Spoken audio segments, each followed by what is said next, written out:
এই হলো R7 network.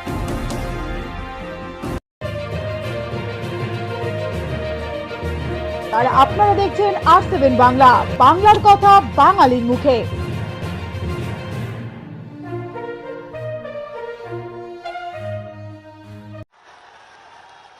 बोलिए भारत माता की, भारत माता की।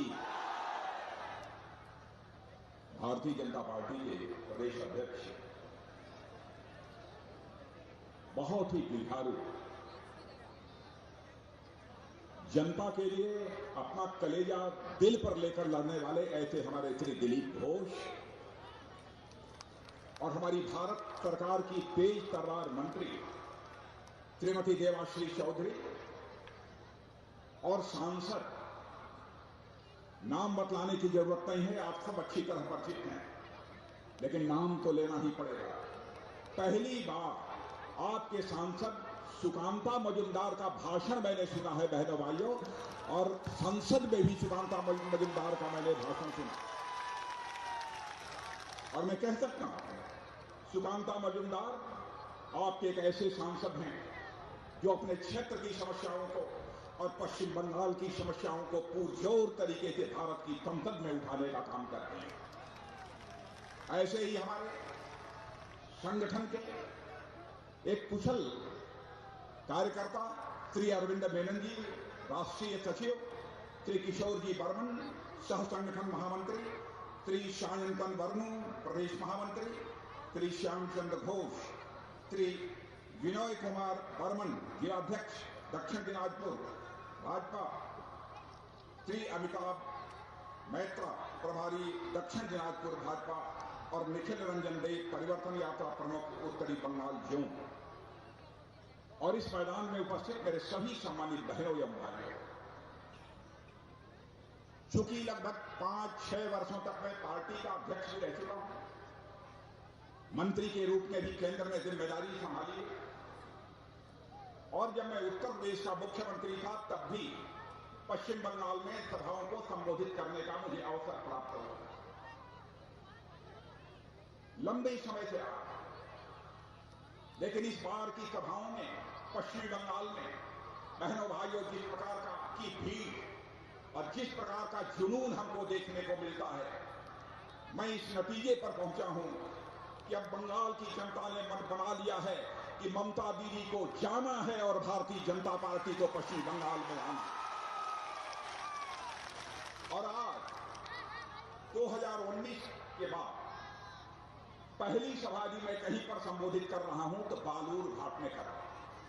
यह हमारी पहली सभा, मैं पहली बार आप लोगों के बीच आया, फिर भी तालियां बजाकर, नारे लगाकर जिस गर्मजोशी के साथ आपने स्वागत किया है, बहनों भाइयों मैं कहना चाहूंगा, भारत की परंपरा है, शिष्टाचार का पता हुआ है, स्वागत, अभिनंदन और सलाम दुआ कभी एकतरफा नहीं होना चाहिए।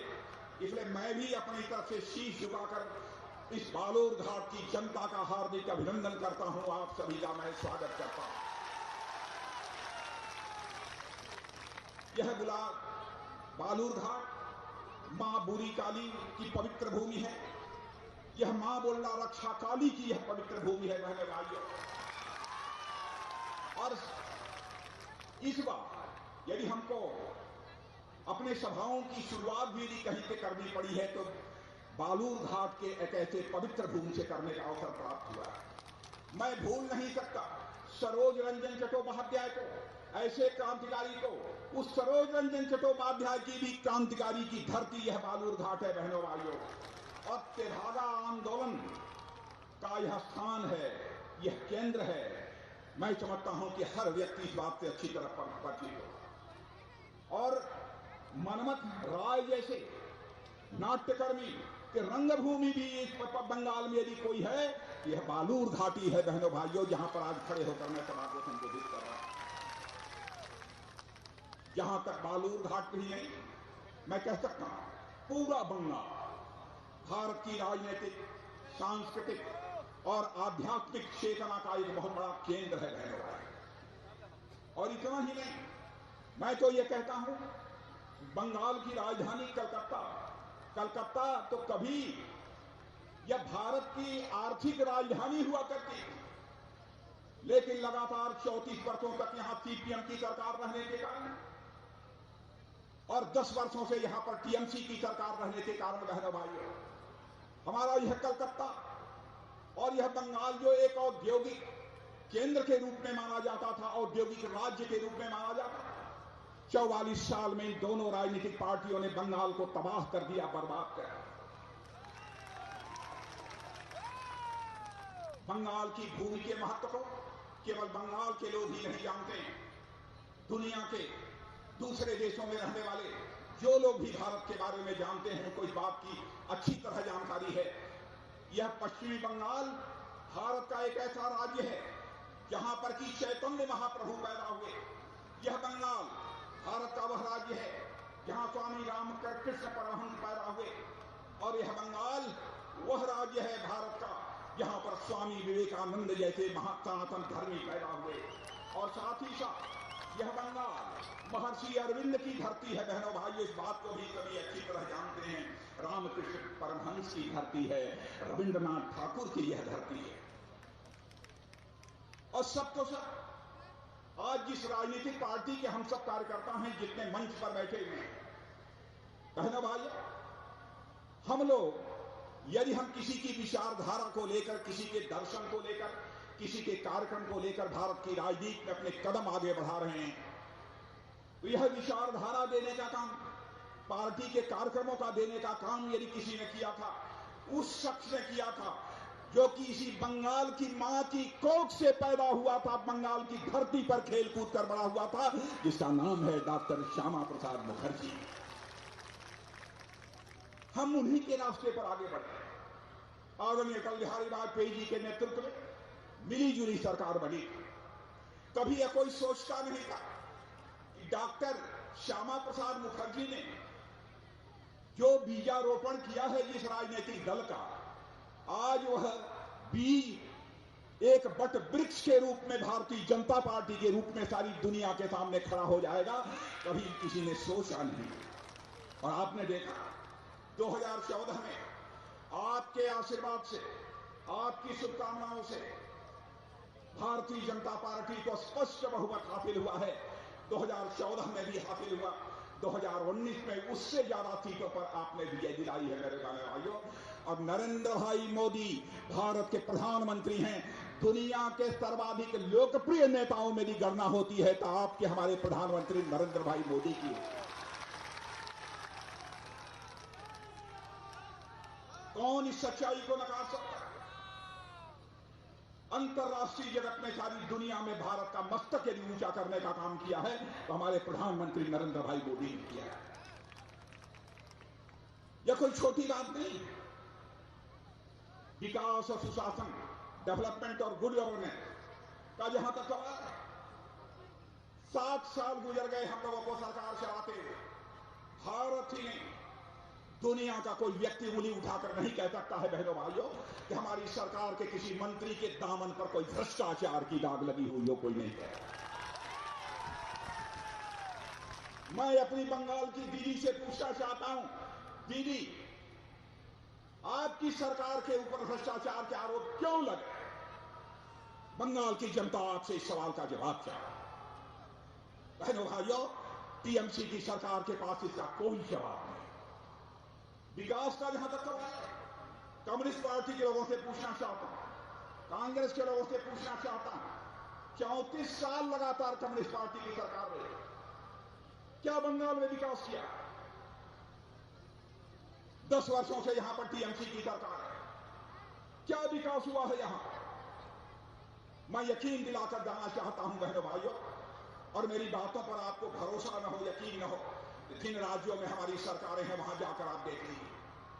5 वर्षों में हम बंगाल की तकदीर को बदल देंगे बहनों भाइयों, कश्मीर को बदल देंगे, हम आपको यकीन दिलाना चाहते हैं।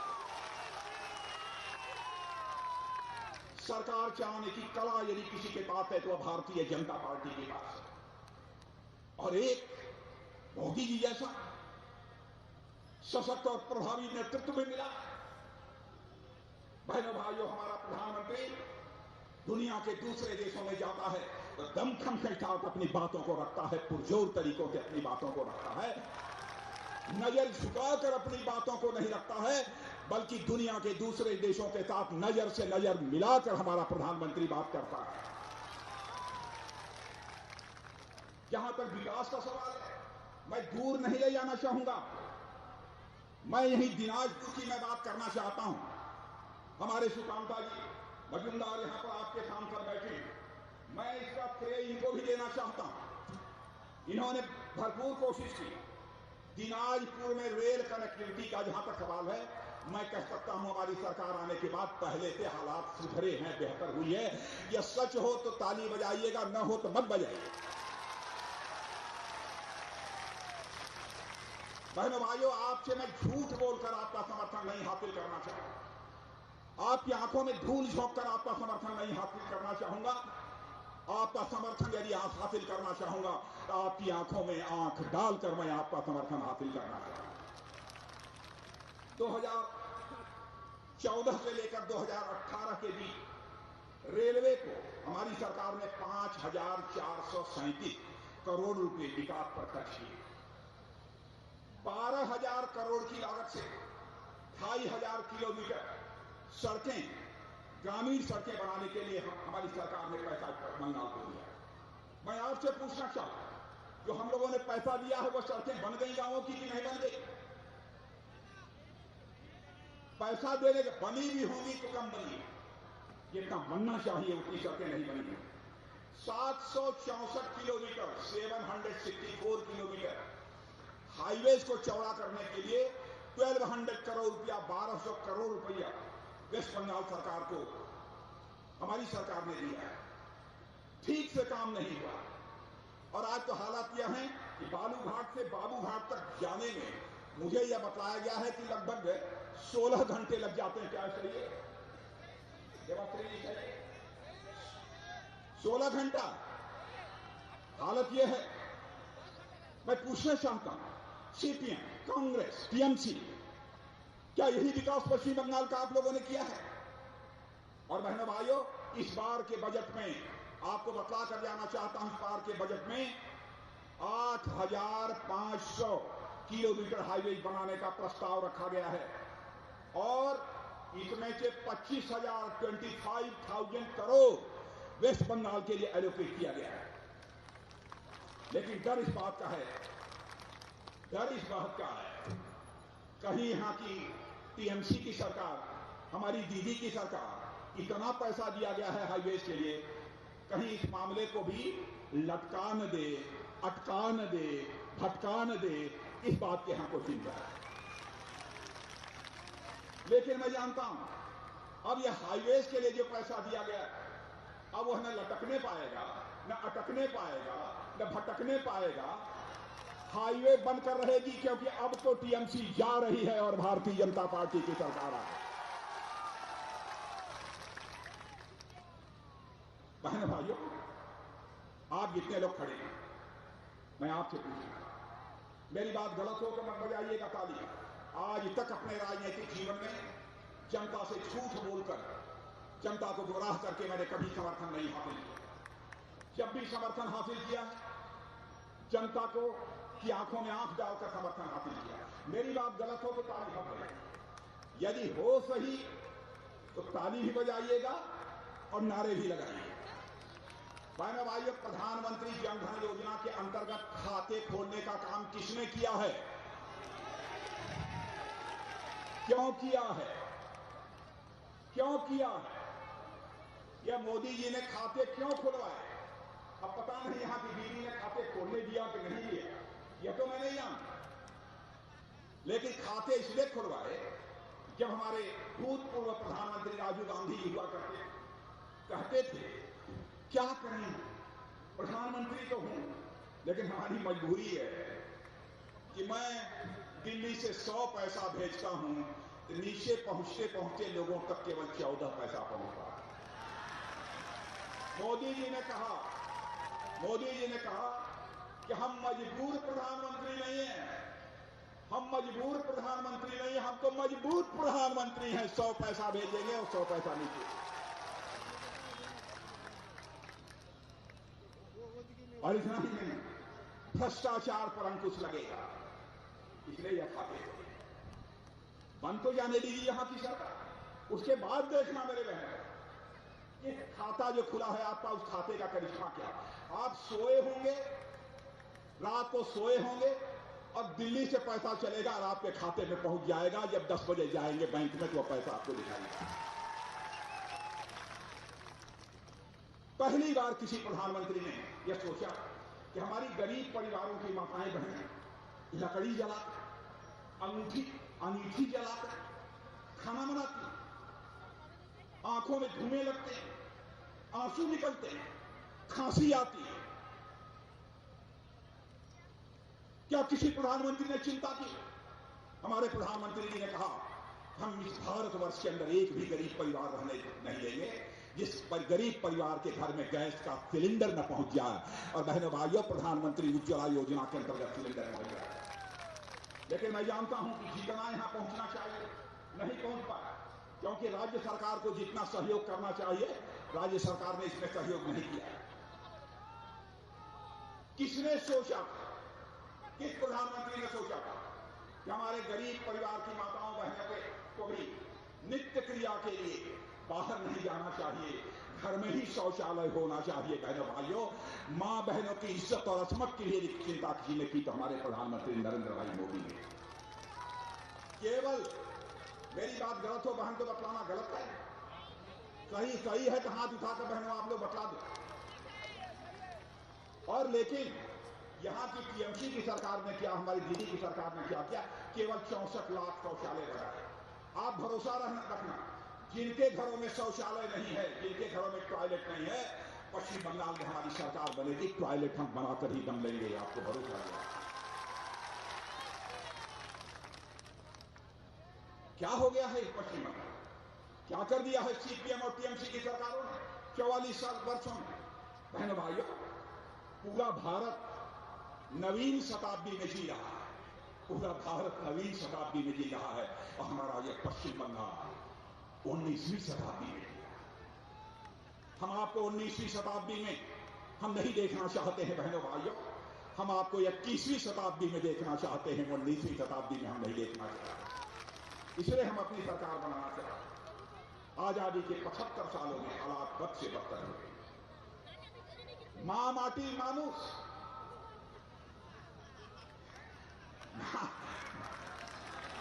हे भगवान रक्षा करो, क्या हो गया। मां माटिस मां माटी अमानु, तीनों की सुरक्षा की गारंटी देकर टीएमसी ने अपनी सरकार बनाई। बहनों भाइयों, मैं जो जानता हूं आप उसे बेहतर जानते होंगे। आज न मां सुरक्षित है, न माटी सुरक्षित है, न मानुष सुरक्षित है। अराजकता का बोलबाला, पॉलिटिकल वायलेंस, राजनीतिक हिंसा का सिलसिला दौर चल रहा है। हमारे 150 कार्यकर्ता मारे गए, कौन देगा इसकी? मैं दीदी आपसे पूछना चाहता, क्या किसी मुख्यमंत्री की यह जिम्मेदारी नहीं बनती? कानून और व्यवस्था उसके राज्य में चुस्त दुरुस्त। मैं भी उत्तर प्रदेश का मुख्यमंत्री रहा हूं बहनों। पहली जिम्मेदारी लॉ एंड ऑर्डर की सुरक्षा के लिए किसी की होती है उस राज्य के मुख्यमंत्री। क्यों हिंसाएं हो? पिछले 7-8 वर्षों में हमारे लगभग 150 से 200 कार्यकर्ता मारे गए, 1500-2000 घायल हुए। ये कैसे हमारे कार्यकर्ता काम करते हैं? मैं सचमुच अपने भारतीय जनता पार्टी के कार्यकर्ता जिस मुसीबत में, जिस चुनौती में उन्हें काम करना पड़ता है, मैं उनका अभिनंदन करना चाहता हूं। ऐसे सभी कार्यकर्ताओं,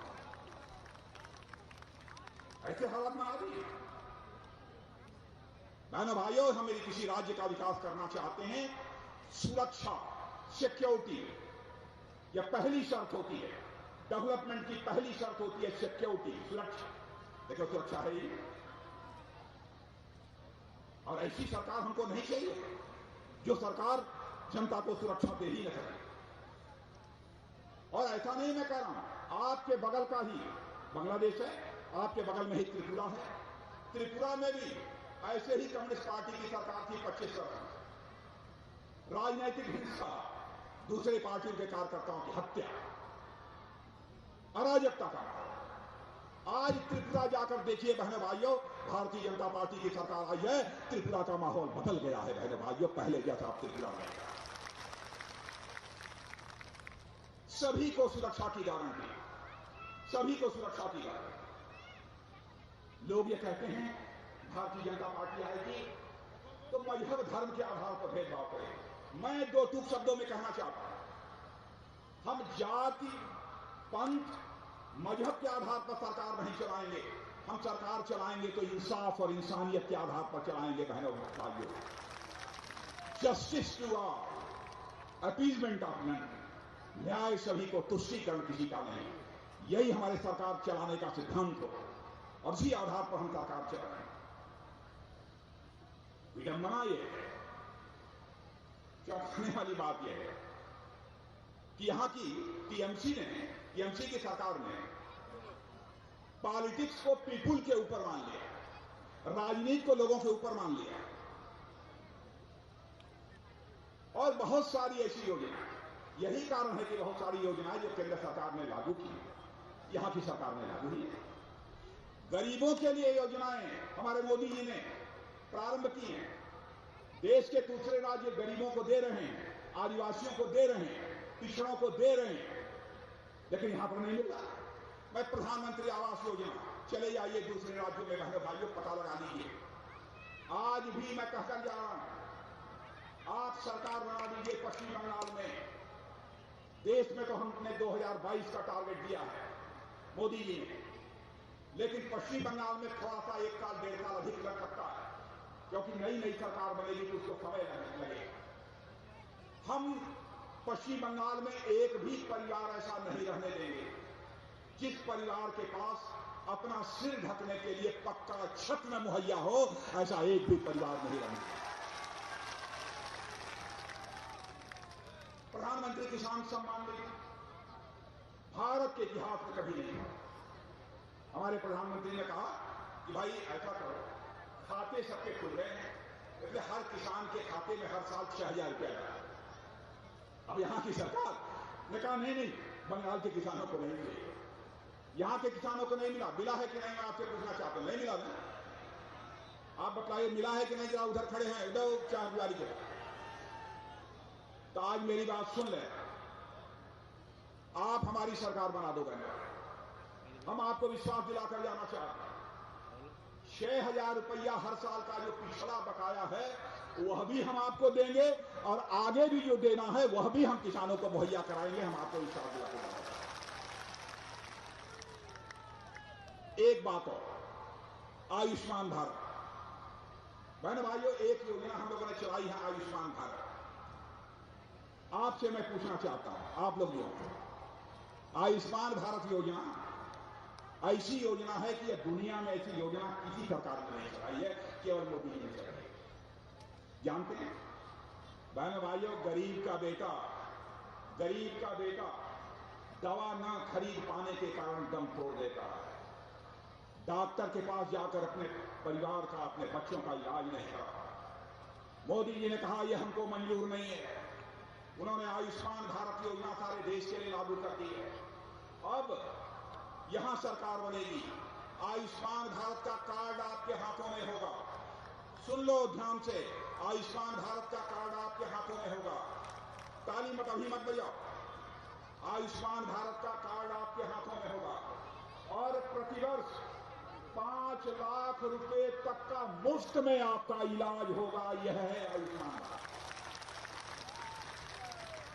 और यदि 1 साल में आपकी 5 लाख खर्च करने के बावजूद भी तबीयत ठीक नहीं होती है, तो अगले साल के लिए भी 5 लाख रुपया हमारी सरकार खर्च करेगी। यह है आयुष्मान भारत। यह किसी देश में लागू नहीं। मैं कहना चाहता हूं ममता जी, क्या राजनीति केवल सरकार बनाने के लिए की जानी चाहिए? मैं आपसे पूछ रहा हूं मेरे भाई, क्या राजनीति केवल सरकार बनाने के लिए की जानी चाहिए? बहनों भाइयों, हम लोग राजनीति केवल सरकार बनाने के लिए नहीं करते हैं। हम राजनीति करते हैं तो देश बनाने के लिए राजनीति करते हैं, समाज बनाने के लिए राजनीति करते हैं। यह दूसरी पार्टियों में, हमारी पार्टियों में अंतर है। और यहां पर जो भ्रष्टाचार है, यहां पर जो हिंसा है, राजनीतिक हिंसा है, इसको भ्रष्टाचार राजनीतिक हिंसा को मैं कोविड-19, कोरोना इसे कहते हैं, जैसी महामारी में मानता हूं। भ्रष्टाचार और राजनीतिक हिंसा यह पश्चिमी बंगाल की एक महामारी है, पैंडेमिक है, कोरोना जैसी। और बहनों भाइयों, भ्रष्टाचार और भ्रष्टाचार की इस महामारी की वैक्सीन भारत में यदि किसी के पास है तो वह केवल भारतीय जनता पार्टी के पास है, हमारे प्रधानमंत्री के पास है, और किसी के पास नहीं। हमने कभी तोलाबाज का नाम नहीं सुना। तोलाबाज क्या हुआ? तोलाबाज क्या हुआ जानते हैं? तोलाबाज हम तो सुने ही नहीं। पहली बार मैंने लोगों से पूछा तोलाबाज होता क्या है, बताया कि तोलाबाजी से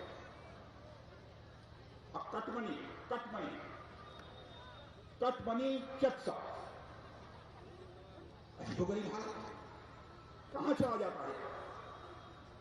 कहना भाइयों, पश्चिम बंगाल में यह पुलिस स्टेट बना दिया है टीएमसी के साथ, पुलिस स्टेट।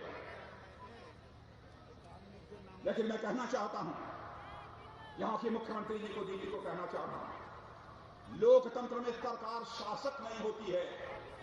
लोकतंत्र में सरकार शासक नहीं होती है, बल्कि सेवक होती है। मुख्यमंत्री जी सेवक होती है, शासक मानकर काम मत करो।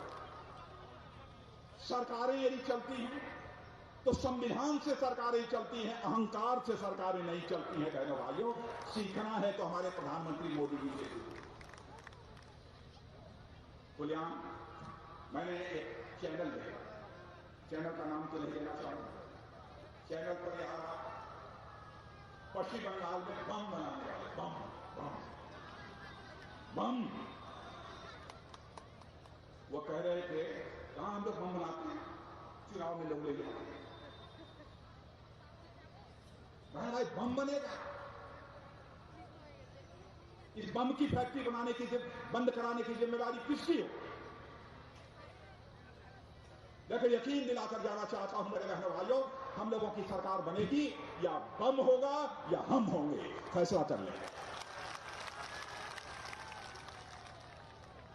बहनों भाइयों, हिंसा को किसी की सूरत में इजाजत नहीं दिया। देख लीजिए नॉर्थ ईस्ट में हिंसा का बोलबाला था। नॉर्थ ईस्ट में आज अमन चैन है, शांति व्यवस्था वहां पर कायम है। असम में हमारी सरकार तेजी के साथ चल रही है। और बहनों भाइयों, कई चीज जो यहां की बंगाल की मां की कोख से पैदा हुए डॉक्टर श्यामा प्रसाद जी मुखर्जी ने की, सरकार बनने के बाद हम लोग पूरा कर रहे हैं। जम्मू कश्मीर की धारा 370 को चुटकी बजाकर हम लोगों ने समाप्त कर दिया। किसके कहने पर दिया? इसी बंगाल की मां की कोख से पैदा हुए डॉक्टर श्यामा प्रसाद मुखर्जी जिन्होंने हमारी पार्टी बनाई है, उनके कहने पर यह किया। आतंकवाद के खिलाफ सीमा पर हम लोग प्रभावी कार्रवाई कर रहे हैं, ये बताने की आपको जरूरत नहीं। सरकार हमारी कैसी है इसके बारे में बहुत चर्चा तो नहीं करना चाहता, लेकिन कुछ करना पड़ेगा। चाइना और भारत के बीच इधर कुछ टसल हुई थी, मालूम है हुआ। लेकिन देखिए, यहां से लेकर वो सब सारे जितने लोग हैं सबसे निवेदन करना है, देश के मान सम्मान स्वाभिमान का प्रश्न।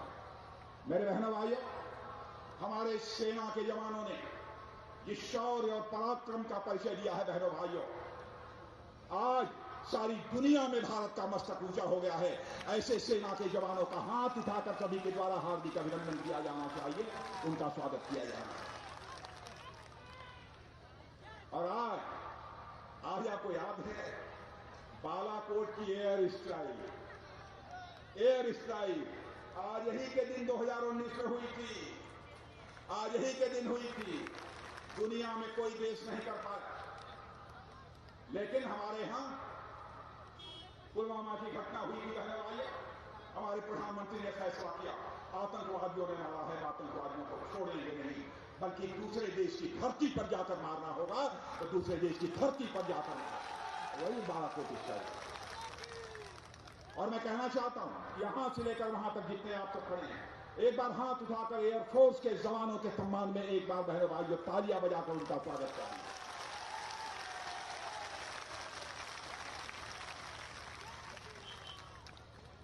कितनी बातों की मैं चर्चा करूं, चाहे सीमाओं की सुरक्षा हो, चाहे देश की सुरक्षा का सवाल, न हम सीमाओं की पवित्रता को भंग होने देंगे और न देश में असुरक्षा बढ़े कि हम किसी भी सूरत में इजाजत करे रहने वाले नहीं। आपका बांग्लादेश से लगा हुआ यह जिला भी है। अब ये बताइए, अभी हमसे दिलीप घोष का पता है, कह रहे थे कि भाई साहब अभी 900 किलोमीटर पर कोई न फेंसिंग लगी है न बॉर्डर आउटपोस्ट। मैंने कहा क्या करें, यहां की सरकार जमीन दे तो ना। मैं गृह मंत्री था, उस समय से बातचीत चल रही है बहनों भाइयों नहीं, लेकिन यकीन रखना स्मगलिंग, ह्यूमन ट्रैफिकिंग, घुसपैठ, यह सब रुकेगी और सरकार बनने के 2 से 3 साल के अंदर रुक जाएगी। हम फेंसिंग कराएंगे, बॉर्डर आउटपोस्ट बनवाएंगे। एक नागरिकता कानून का भी मामला चल रहा था, आप जानते हैं, मैं ज्यादा में नहीं हूं, जो प्रताड़ित होकर पाकिस्तान, अफगानिस्तान, बांग्लादेश से आए हुए हैं, उनको यदि भारत की नागरिकता भी देनी होगी तो हम भारत की नागरिकता भी देंगे। यह भी मैं आपको भरोसा दिलाकर मैं जानना चाहता हूं, किसी को इस पर शंका नहीं होनी चाहिए। मैं तो आप लोगों से यही निवेदन करने आया हूं बहनों भाइयों, इन तोलाबाजों से, घोटालों से इस बंगाल को मुक्ति दिलाई, यही मैं आप सबसे अपील करने आया हूं। सच्चाई है कि यहां की टीएमसी सरकार भारत के फेडरल स्ट्रक्चर, भारत के संघीय ढांचे को चुनौती दे रही है। यह कोई छोटा अपराध नहीं है बहनों भाई, देश की एकता, अखंडता हमारे लिए सर्वोपरि। दुनिया की कोई ताकत भारत के संघीय ढांचे को, भारत के फेडरल स्ट्रक्चर को चुनौती नहीं दे सकती जब तक यहां पर भारतीय जनता पार्टी। और आपको जानकर आश्चर्य होगा, कांग्रेस की सरकार भी दिल्ली में रही है। 13 फाइनेंस कमीशन 5 साल के लिए कांग्रेस की सरकार ने बंगाल को कितना पैसा दिया था, मैं आंकड़े बता देता हूं। मेरी बात गलत हो तो मुझे चिट्ठी लिखकर भेज देना, टेलीफोन पर हमको बता देना, अखबारों में खबर दे देना। 13 फाइनेंस कमीशन के अंतर्गत बंगाल को 1,32,000 करोड़, 1,32,000 करोड़ यह कांग्रेस नेतृत्व की यूपीए सरकार ने दी। लेकिन हम लोगों की सरकार आने के बाद, मोदी जी की सरकार आने के बाद, अब मैं बताता हूं, कांग्रेस के समय 1,32,000 करोड़ दिया और हम लोगों ने 14 फाइनेंस कमीशन के अंतर्गत 5 साल के लिए 4,48,000 दिया है बहनों भाइयों पश्चिम बंगाल को। इसके बावजूद हमारी दीदी, हमारे नरेंद्र मोदी जी को दोष देती है। बंगला में कहावत है बहनों भाइयों, जो तो दोष नंदो घोष।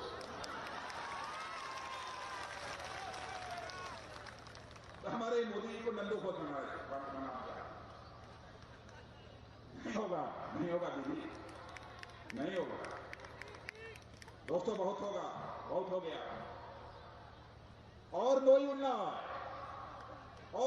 ना, अब अन्याय नहीं होगा, आगे नहीं चलने पाएगा। हमारा प्रोनाउंसिएशन ठीक है। भारतीय सनातन परंपरा के ध्वज स्वामी विवेकानंद की धरती है। सनातन धर्म का भी हम बंगाल की धरती पर अपमान नहीं होने देंगे। हम किसी धर्म का अपमान नहीं, यदि आपको विश्वास दिलाकर जाना चाहिए। जब मैं कभी सुनता हूं कि मां दुर्गा की प्रतिमा के विसर्जन का प्रतिबंध है, कभी मैं सुनता हूं कि मां सरस्वती पूजा के ऊपर प्रतिबंध लगे, क्या धार्मिक स्वतंत्रता नहीं रहनी चाहिए? किसी धर्म मजहब का कोई हो, धार्मिक स्वतंत्रता सबको मिली है। इन सब सारे मुद्दों को लेकर बहनों भाइयों हम जनता के बीच जा रहे हैं। मैं यह अपील आप सबसे करने के लिए आया और मैं आपके प्रति आभार व्यक्त करना चाहता हूं। यहां संसदीय क्षेत्र से तो आपने जिता दिया है हमारे सुकांता मजूमदार जी। इतना ही नहीं, आपने 42 में 18 सीटों पर भारतीय जनता पार्टी को विजय दिलाकर भारत की संसद में भेजा है। आपने 42 में 18 सीटों पर भारतीय जनता पार्टी को विजय दिलाकर भारत के अंदर एक नए राजनीतिक अध्याय की शुरुआत कर दी है। पॉलिटिकल चैप्टर एक नया खोल दिया है आपने। इसके लिए मैं आज शीश झुकाकर बंगाल की जनता के प्रति आभार व्यक्त करना चाहता हूं। आभार व्यक्त करता हूं। कमाल किया है आप लोगों ने। 42 में 18 सीटों पर विजय प्राप्त करना यह कोई छोटी बात नहीं, यह आपने किया। इसलिए बहनों भाइयों, मैं आप सबसे यही कहना चाहता हूं कि ममता दीदी कह रही हैं बंगाल में खेला हो गए, कहते हैं बंगाल में खेला हो गए। लेकिन ममता दीदी मैं कहना चाहता हूं खेला हो गए निश्चय ही हो गए। और अब तो बंगाल में बोडो खेला हो गए।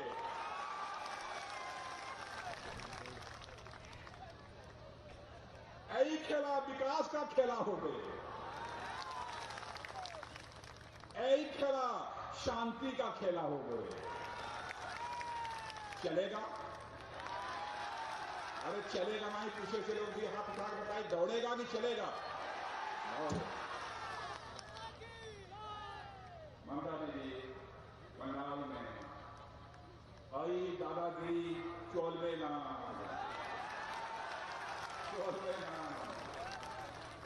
यही समय परिवर्तनों समय अच्छे, परिवर्तनों समय अच्छे। आप लोग जो खड़े हैं ये सही है, परिवर्तनों अच्छे या नहीं? परिवर्तन करिए, परिवर्तन करिए। और आप मेरी बातों से सहमत होंगे तो आप तालियां बजाकर मुझे विश्व भरोसा दिला दीजिए। आपके बहनों भाइयों, आप सब जो किनारे खड़े हैं उनसे अपील करना चाहता हूं। आप लोग जो खड़े हैं सबसे अपील करना चाहता हूं, यकीन दिलाकर कहना चाहता हूं, यदि भरोसा हो तो तालियां बजाइएगा। सोनार बांग्ला का हम सपना साकार करके रहेंगे बहनों भाइयों, आपको विश्वास दिला।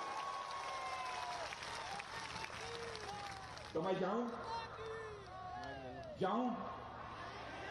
आपका आशीर्वाद मिलेगा भारतीय जनता पार्टी को।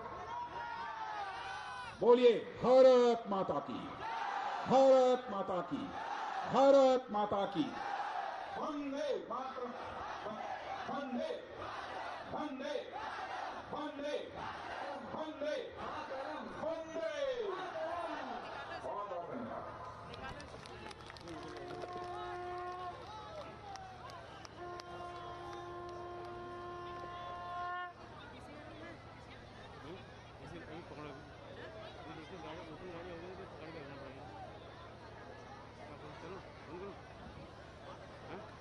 वंदे मातरम।